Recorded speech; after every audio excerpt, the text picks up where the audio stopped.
Welcome to another Just Ask Jen video. I'm Designer Jen Gallacher, and these videos are hosted by Scrapbook and Cards Today magazine. Today I'm going to be answering the question of how I prep my projects for videotaping. But the answer to the question will also be a beneficial one to you because it shows you how you can prep your own layouts for creation. So before we get started on the layout, I want to show you the products I'll be using today. And this video is hosted by Doodlebug Design. And this is a fun Christmas collection. It does have traditional colors in it. There are washi tapes. There are pixies, which are flags on straws. There are small sticker sheets that have quotes and tags and seals. The Doodle Pop stickers are stickers that have glitter as well as a dimensional look to them. The bling in this collection includes enamel dots and gems. If you don't have a die cutting machine, whether it's manual or digital, you can use these fun dimensional bow shapes for Christmas wrap. The icon stickers and the fancy frills, one is border and one is elements, both have some glittered elements to them. The Doodlebug twine can be used for holiday projects, but it can also be used throughout the year because these are great colors. If you're looking for 4x6 cards and you like the Project Life approach, you might try checking out the Simply Put album inserts. They can be used for journaling cards on traditional layouts, or they can be inserted into pocket pages. This is the sticker sheet called This and That, and they are matte stickers. And then the pattern papers within this collection, some of them have glitter and some do not. But this gives you a taste of the darling elements that appear throughout, both on the pattern paper and within the stickers. So let's go ahead and start the project, and let's talk about the question I'm going to be answering today.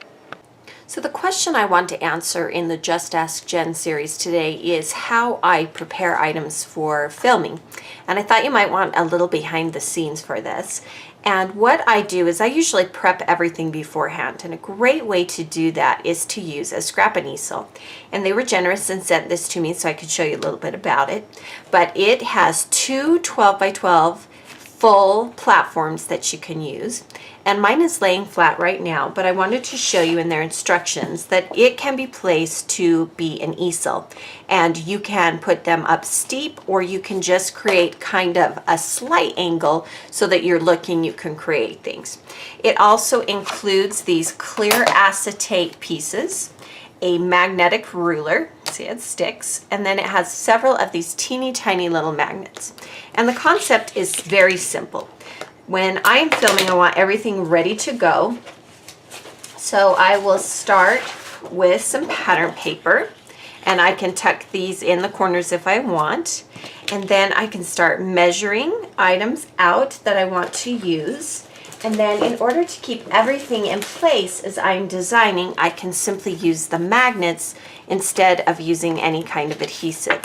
So for instance, I might want to use this journaling card, and I know that I want to place it an inch from the edge. I will simply take some of those magnets and I will hold it in place. And then I'll get everything exactly where I want it, and then I can go back and use adhesive, and I can actually move things around with the magnets on them and get the placement exactly what I want. So this is kind of a trick that I use when I'm preparing my videos. And what I'll do is when I go to film, I'll have all the steps ready to go because I've used a product like the Scrap and Easel, and then I can easily show you the rest of the layout. So I'm going to go ahead and use my Scrap and Easel, but then I will come back and I'm going to create the layout start to finish on camera.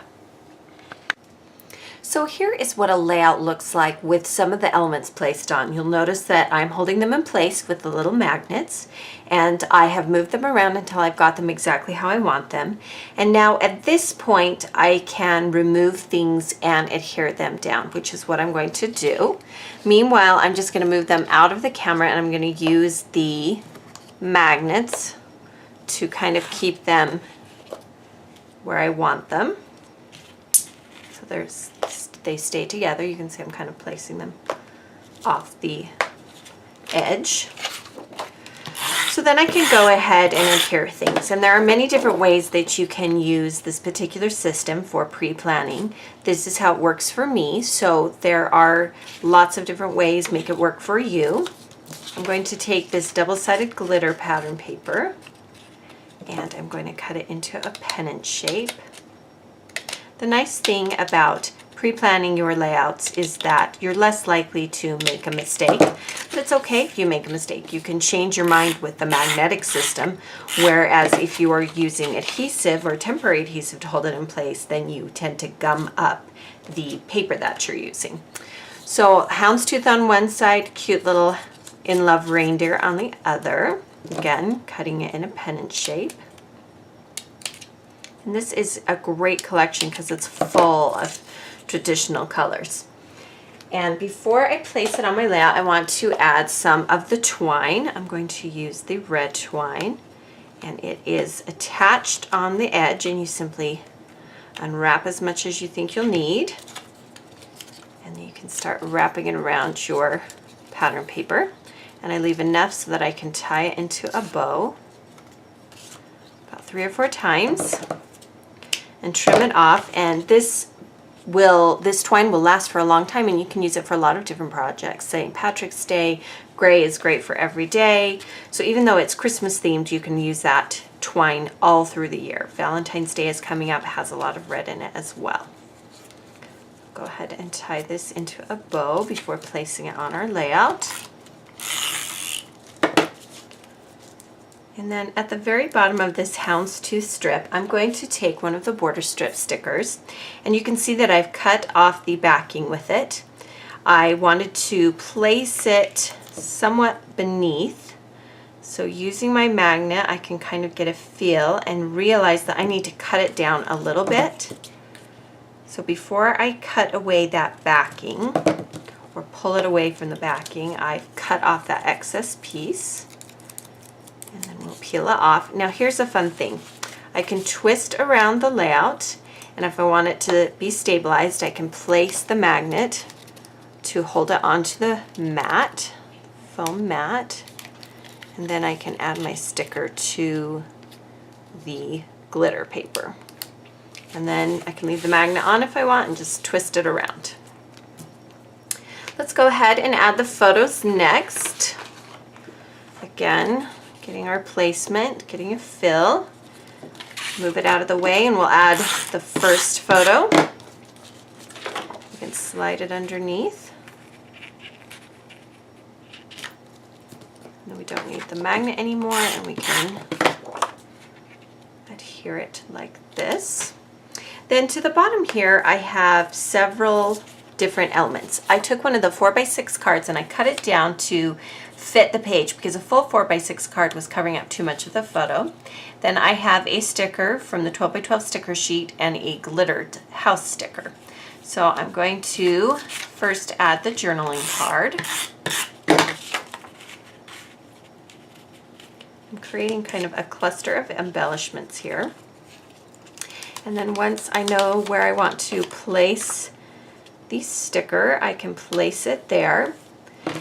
And then for the house, I want to add some dimension to it. So rather than stick it flat onto the page, I'm going to use some adhesive foam stickers. These happen to be from American Crafts, and they are circular. They do come in square as well. And you can use a variety of different sizes, just enough to kind of pop it off your layout. Do make sure you keep track of your magnets. You don't want to lose those. I'm going to go ahead and cover up the little Santa on the sticker. And then I wanted to show you how these fun little pixie sticks work. So what you do is you take the flag and you bend the tabs back. You'll notice that I've bent mine back, and then you thread them right onto the stick. And they are double-sided. So for this particular one, it was 'Tis the Season on one side and it's upside down. But it doesn't matter because I'm going to focus on the gray side. You can see it's green dot on this side. So we're going to place these on the layout, and I'm going to stick them behind the popped up house sticker. And I want the gray one in back. And then because they are a little bit dimensional, I'm going to go ahead and use a foam dot to hold them in place.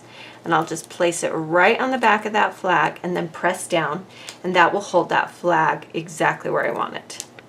And they are a little bit pliable, so you can bend them a little bit.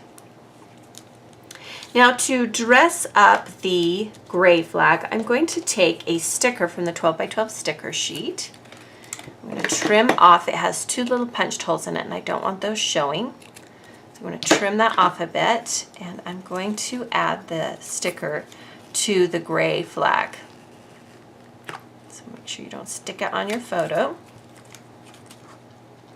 We'll stick it right on the flag, and then we can push this one down a little bit more. You can even, I can show you, cut off some of the straw with a pair of sharp scissors so that you can make the sticks as tall as you want. So you're not limited by that. To the top here, I'm going to add this Joy tab sticker, again from the 12 by 12. And originally I had it up here, but I think I want it on the photo. And then just to make sure I have my placement where I want, let's go ahead and place these stickers, again from the 12 by 12 sticker sheet, right on top of the layout.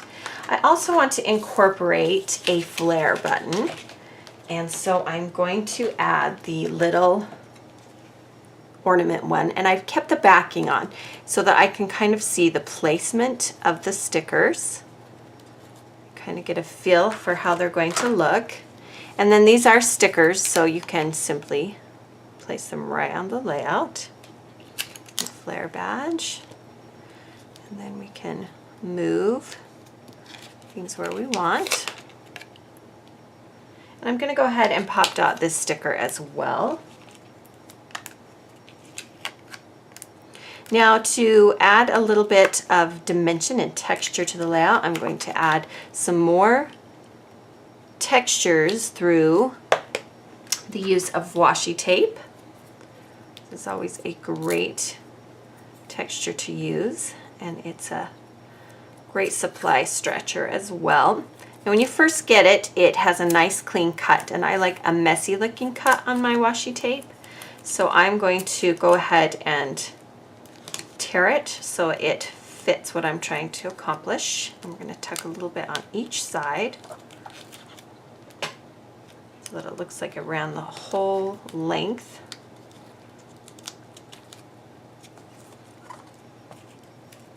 And then let's add some of the dots. Now again, remember they have both enamel dots as well as gems, and you can actually use both. There's no reason why you can't incorporate both. So we'll add an enamel dot and some jewels.